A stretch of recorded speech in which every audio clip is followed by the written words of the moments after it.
Conflicto Ucrania-Rusia. Los antecedentes. En el año de 1991, tras la evidente disolución de la Unión de Repúblicas Socialistas Soviéticas, Bielorrusia, Ucrania y Rusia se unieron y establecieron la Comunidad de Estados Independientes, y con esto significó la disolución de la URSS. Entre Ucrania y Rusia se encuentra la península de Crimea, situada en el Mar Negro. Esta península ha sido motivo de varios enfrentamientos bélicos a lo largo de la historia. Crimea, durante la Segunda Guerra Mundial, fue ocupada por los nazis y la ciudad portuaria de Sebastopol fue destruida. Cuando el Ejército Rojo recuperó la península en 1944, los tártaros, que eran los habitantes étnicos de Crimea, fueron expulsados del territorio, y no solo ellos, sino también griegos y armenios. Y así, Crimea fue ocupada étnicamente por rusos. En el año de 1954, el presidente Nikita Khrushchev entregó Crimea a Ucrania, en forma de regalo por todos los acontecimientos pasados durante la Segunda Guerra Mundial. Esto no era de gran relevancia, porque Rusia y Ucrania seguían siendo parte de la URSS, pero en el año de 1991, con la caída de la URSS, muchos rusos esperaban que el presidente en cargo, Boris Yeltsin, reclamara que Crimea fuera devuelta a la madre Rusia, pero eso no sucedió. En ese mismo año, Ucrania llevó un referéndum de independencia de Rusia. Crimea decidió ser oficialmente parte de Ucrania, pero con la condición de ser una república autónoma. Esto quiere decir que tiene su propia constitución, legislatura y presidente. En el año de 1997 se acordó un tratado bilateral de amistad y cooperación entre estas dos naciones, en donde Moscú conservaría la base naval de su flota del Mar Negro, situada en Sebastopol, durante 50 años, y se acaba de renovar el tratado y se extenderá hasta el 2047. Este evento es una crisis diplomática entre Rusia y Ucrania. Surgió en Ucrania tras el fin del gobierno de Víktor Yanukovych, a esto a raíz de protestas de Euromaidán, las cuales fueron protestas en motivo de apoyar el acercamiento de Ucrania a la Unión Europea. Pero estas tuvieron problemas al ser rechazadas por los rusos parlantes étnicos y ucranianos de la zona suroriental de Ucrania. Los grupos de prorrusos se manifestaron en contra del nuevo gobierno en Kiev, la capital de Ucrania, y proclamaron su deseo de que Crimea fuera anexada a Rusia. El pueblo de Crimea se dividió en dos partes, los prorrusos, las cuales son todos los rusos parlantes étnicos y rusos parlantes ucranianos que buscaban la anexión de Crimea a Rusia, y por otro lado se encuentran los ucranianos y los tártaros, los cuales querían que Crimea siguiera siendo parte de Ucrania y que conformara también parte de la Unión Europea. En vista de que las acciones del presidente Yanukovych no resolvieron el conflicto, el día 20 de febrero del 2014, Yanukovych fue destituido del cargo y el Poder Legislativo ucraniano designó como presidente en funciones del país a Alexander Turchinov. El mismo 25 del mes pasó algo inesperado y 100 policías antidisturbios prometieron de rodillas que siempre estarán junto al pueblo ucraniano. Un día después se anunció la disolución del Cuerpo de Policías Antidisturbios, Berkut, y el presidente Turchinov asume el cargo del jefe supremo de las Fuerzas Armadas. Por el otro lado, la comunidad rusa parlante, con apoyo del expresidente ucraniano, pidieron al gobierno ruso que interviniera en los asuntos internos del país, en particular en la península de Crimea, la cual tiene la mayoría de rusos parlantes. De todos los disturbios y manifestaciones en Ucrania, el presidente Yanukovych envió a los efectivos antidisturbios ucranianos con la misión de desalojar la Plaza de la Independencia de Kiev, y también anunció una operación antiterrorista en todo el territorio nacional. Pero esto no solucionó todo. Siguieron realizándose manifestaciones y movimientos en todo el país, enfrentamientos violentos entre prorrusos y policías antidisturbios, en donde hubo decenas de lesionados y algunos muertos de ambos lados. El mismo día, el presidente ruso Vladimir Putin ordenó la puesta en alerta de unidades militares en el oeste y centro del país, solamente para verificar su disposición para el combate.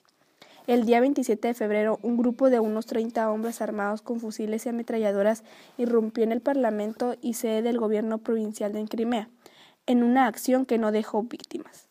Al día siguiente, el 28 de febrero, el Parlamento de Crimea designó un nuevo gobierno autonómico, en protesta contra las nuevas autoridades nombradas en Kiev tras la destitución del presidente Yanukovych.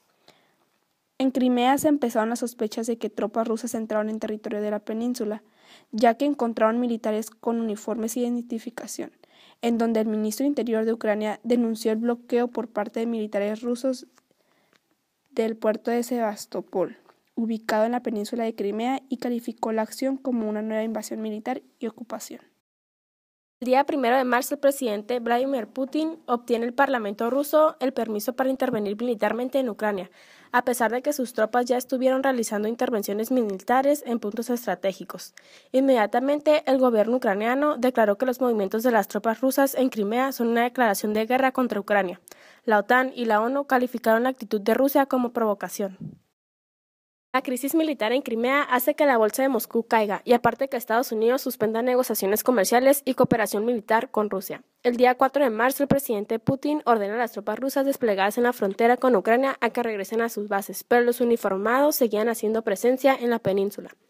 El día 5 de marzo, las tropas rusas lograron controlar bases de 2 batallones de misiles del ejército ucraniano en Crimea. El presidente Obama advirtió a Putin que de Moscú no tiene derecho a usar la fuerza para intervenir en Ucrania y reiteró que Rusia está violando leyes internacionales.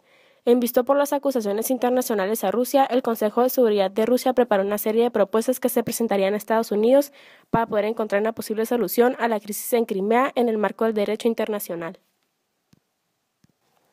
El día 11 de marzo, el Parlamento Regional de Crimea aprobó una declaración de independencia de Ucrania y se reiteró la aspiración de ingresar a la Federación Rusa. El 13 de marzo, Rusia acepta la supervisión internacional en Crimea, mientras sus fuerzas armadas intensifican sus maniobras militares en regiones fronterizas con Ucrania. El 15 de marzo, el Parlamento de Ucrania disuelve el legislativo de la República Autónoma de Crimea, la cual había convocado el referéndum sobre su anexión a Rusia. Ese mismo día, el ejército ucraniano desplegó tropas y aviones en Arbatskaya, ante el desembarco de tropas rusas en la zona. El gran día para los crimeanos había llegado, el día en donde decidirán ser parte del territorio ruso. El 16 de marzo se elaboró el referéndum, y el resultado era el esperado. El 96,77% de los crimeanos votaron que sí.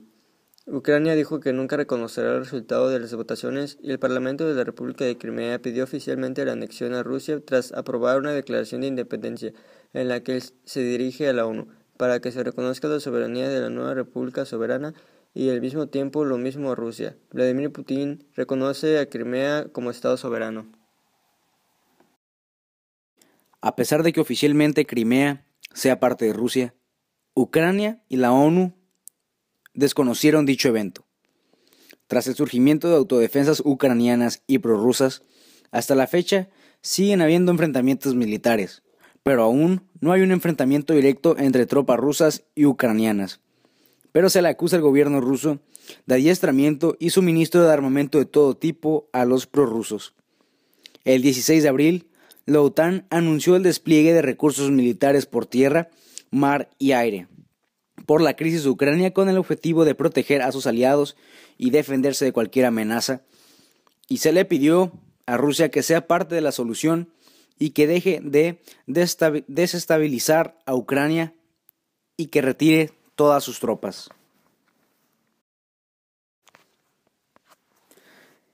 Es importante recalcar que los intereses de Rusia van más allá que proteger a todos los rusoparlantes en Crimea.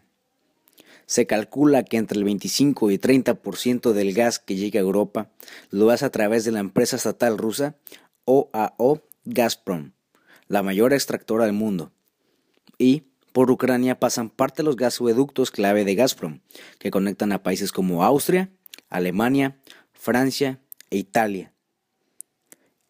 El oleoducto de Druzhba, el más largo del mundo, con unas 2.500 millas, también pasa por Ucrania y transporta gas ruso.